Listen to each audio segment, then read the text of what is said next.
और पानी पीते हैं या दाना खाते हैं, सिर्फ आपके मुंह से खाते हैं? हाँ, हमारे मुंह से खाते हैं, पानी में हमारे मुंह से पीते हैं, दाना भी नीचे से गिरा हुआ नहीं खाते। तो अगर आप कहीं जाते हैं तो ये पीछे क्या होता है इनका? पीछे नहीं, छोटे को हम गाड़ी छोड़ जाते हैं तो बड़े को अपने अस्सलाम वालेकुम साथ। नाजरीन, उर्दू पाकिस्तान के साथ मैं हूं मोहम्मद दानिशबीर और आप देख रहे हैं उर्दू पाकिस्तान। नाजरीन, वफ़ादारी की बात की जाए तो इंसान हमेशा एक कुत्ते की मिसाल देता है कि कुत्ते से बढ़कर वफ़ादार कोई जानवर नहीं है। लेकिन अल्लाह ताला ने चरिंद परिंद जानवर जो भी जानदार पैदा किए हैं, उनके साथ अगर आप प्यार मोहब्बत और सलीके से पेश आएंगे, उनको प्यार मोहब्बत सिखाएंगे तो यकीनन वो भी आपके साथ वफ़ादारी ज़रूर करेंगे।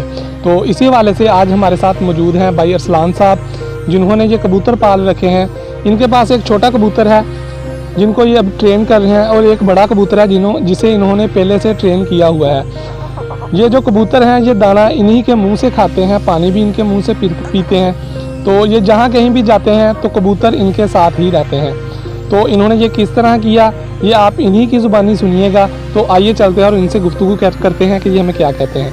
अस्सलाम वालेकुम। वालेकुम सलाम। क्या हाल है अरसलान भाई, ठीक हो? अल्लाह का करम भाईजान, तो सुना। अल्हम्दुलिल्लाह भाई जी। भाई सबसे पहले हमें बताएं कि ये कबूतर जो छोटा है, इसको आपको कितनी देर हो गई है खाते हुए? अभी इसको तकरीबन मुझे हफ्ता हुआ है लेकर आए हैं, तो इसको अभी ट्रेन करने तो ये तो बहुत देर का है, तकरीबन इसको 1.5 साल हो चुका है हमारे साथ। ये इतना ही था, ये जितना ये ना इतना ही था, इसको अभी लेकर आए थे। तो अभी तो 1.5 साल हो चुका है मुझे इसे सामते, फिर अभी ये इसको ट्रेन करना। तो इसकी कोई ख़ास नस्ल होती है जो इसे ट्रेन किया जाता है जिन कबूतरों को? नस्लें तो बहुत होती हैं, शिराजी भी होते हैं, बड़ बहुत होते हैं। ये रेसी है, इसको तभी लेकर आए हैं। ये तो बहुत नस्ल का, ये देसी है पे जो उड़ाते हैं नहीं है, बाजी लगाते हैं, वो मेरे पापा ने रखे हुए थे, मैंने तो उनसे एक उठाकर पाल लिया। तो ये जो दाना और पानी पीते हैं या दाना खाते हैं, सिर्फ आपके मुंह से खाते हैं? हाँ, हमारे मुंह से खाते हैं, पानी में हमारे मुंह से पीते हैं, दाना भी नीचे से गिरा हुआ नहीं खाते। तो अगर आप कहीं जाते हैं तो ये पीछे क्या होता है इनका? पीछे नहीं, छोटे को हम गाड़ी छोड़ जाते हैं तो बड़े को अपने साथ ही ले जाते हैं। जहाँ जाते हैं, गाँव जाएँ, किधर ही जाए ना, अपने साथ ले जाते हैं। तो किसी शादी या फंक्शन वगैरह पर या कोई सो खुशी गमी होती है, वहाँ जाने से तो आपको मुश्किलात नहीं पेश आती जब कबूतर भी साथ जाते हैं? मुश्किल तो बहुत होती है, लेकिन मुझे कभी कभी छोड़ना पड़ता है, कभी इसको मजबूरन साथ ले जाना पड़ता है। ठीक, तो हमें बताइएगा कि अगर आपसे कोई और कबूतर लेकर आए कि भाई इसको सिखा दें, तो आप इनको उसको सिखा देंगे?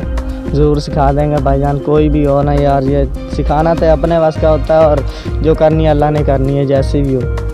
तो इसके लिए कितना टाइम लगता है एक कबूतर को सिखाने के लिए? कोई आपके पास कबूतर लेकर आए तो आप उसको कितनी देर में सिखा देंगे? तकरीबन छोटा बच्चा लेकर आएगा तो फिर तो तकरीबन बहुत टाइम लग जाएगा, तकरीबन 6 महीने लग जाते हैं। अभी इसको ही मैं जो छोटा इसको ट्रेन करने के लिए 6 महीने कुछ पक्के लग जाने हैं मेरे। ठीक, तो वो इनको हमारे नाज़रीन को बताइएगा कि वो कौन सी नस्ल का कबूतर हो, अगर आपसे कोई ट्रेन करवाना चाहे, इतनी वफ़ादारी कबूतर करते हैं आपके साथ, तो वो कौन सी नस्ल का हो जिसे आप आसानी से ट्रेन कर सकते हैं और वो सही ट्रेन हो जाता है? वो कबूतर रेसी होना चाहिए, जो साथ जो रेस लगाते हैं ना, वो कबूतर होना चाहिए, वो बहुत जल्दी तैयार हो जाता है। ये तो देसी हैं, इनका तो वैसे उड़ना होता है, तो वो जो होते हैं ना रेसी, उनका तो यही काम होता है रेस लगाना, और वो बहुत जल्दी ट्रेन हो जाते हैं, जितनी बार करो बहुत जल्दी हो जाता है ट्रेन। तो अरसलान भाई, हमारे नाज़रीन के लिए आप क्या पैगाम देना चाहेंगे? आपको हज़ारों लाखों दुनिया इस टाइम देख रही है, उनके लिए क्या पैगाम देना चाहेंगे? उनके लिए पैगाम है, वो जो ही परिंदा है, जो ही जानवर है, उसको प्यार करें, मोहब्बत करें, वो भी आपसे इतनी करेगी जितनी आप करेंगे, 2 गुना बात करेगा।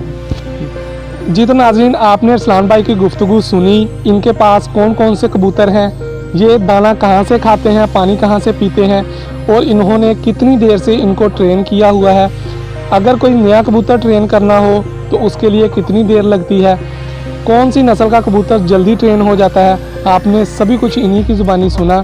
अगर आप में से किसी को शौक़ है इस तरह कबूतर, आप चाहते हैं कि इस तरह का कबूतर आपके साथ भी वफ़ादारी करे, तो आप इनका नंबर हमारी स्क्रीन पर देख सकते हैं। इन्होंने बताया है कि कौन सी नस्ल का कबूतर जो होता है वो जल्दी ट्रेन हो जाता है। आप इनसे रब्ता कर सकते हैं और कबूतर को ट्रेन कर सकते हैं। उम्मीद करते हैं कि आज का प्रोग्राम आपको बहुत पसंद आया होगा। इसी के साथ अपने मेज़बान मोहम्मद दानिश को इजाज़त दीजिए और देखते रहिए उर्दू पाकिस्तान। अल्लाह हाफिज़।